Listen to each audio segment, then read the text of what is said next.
Recently on one of my Facebook groups for PreSonus Studio One Prime Edition users group, I got asked the question, how can you record the effects channel onto a track? So I thought I'll do a quick demonstration in a video format to show you how you can actually do it. Of course, this also applies to the artist and the professional edition, because even in those editions, there is no real quick way of doing it. It's possible, but still this procedure is probably faster than what other options you've got.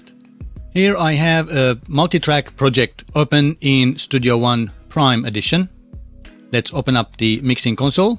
Just a quick reminder that Prime Edition is the free edition from PreSonus, and there are lots of limitations. And one of the limitations is that you don't have buses. You only have effects channels. So you cannot group the channels into a bus. So how can we record our Vox reverb or even the guitar reverb I have on this project as a separate track for whatever reason? And there are lots of reasons why you would want to record it so you can manipulate it later on as an audio file. First, I want to assign the start and the end of the song using the markers. Even if you don't see the markers, it's probably hidden that way. You can click marker, or you can even drag and they all appear at the top there.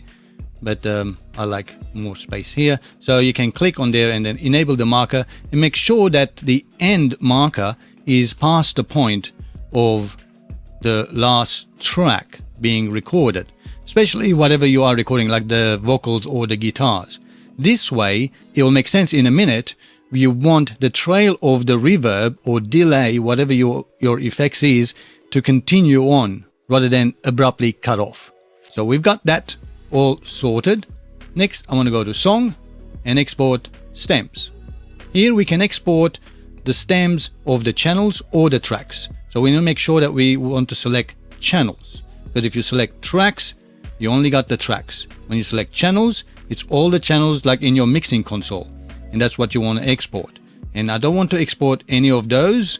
All I want to export is my Vox reverb and guitar reverb. I'm going to choose resolution of 24 bits to keep the highest bit rate. And I'm going to select between song start and end marker as we selected earlier. And the important one is this tick box here, import to track. Close after export. And we can, just to be on the safe side, we can probably add another 2 seconds of overlap, and we click OK.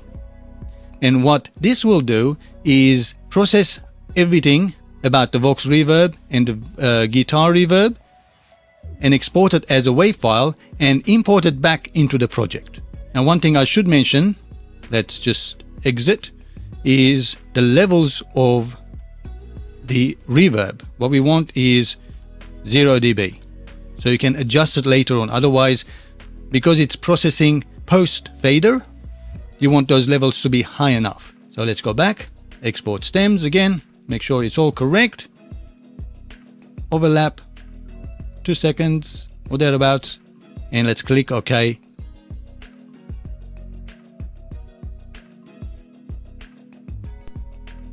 Right, once it's done, we now have 2 extra tracks.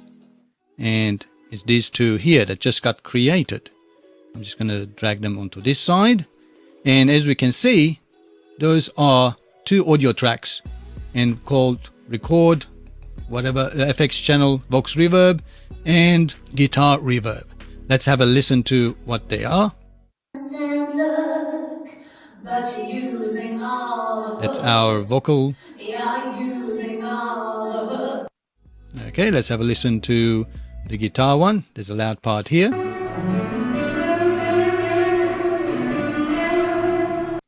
And that's it. So now we can virtually mute the effects channels. And we can use these tracks. We don't even need to send them to there. And let's see how it actually sounds. But you're using all the hooks. You're using all the hooks. Rocco said, paint it black. Scrape it back. Paint it. Jagger said,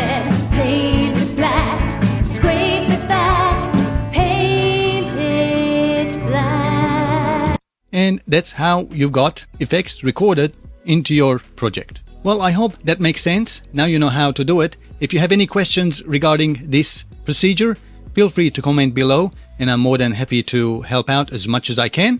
And if this video was helpful, make sure you give me the thumbs up, subscribe, and as always, thanks for watching and have a great time making music, and I'll catch you in the next video.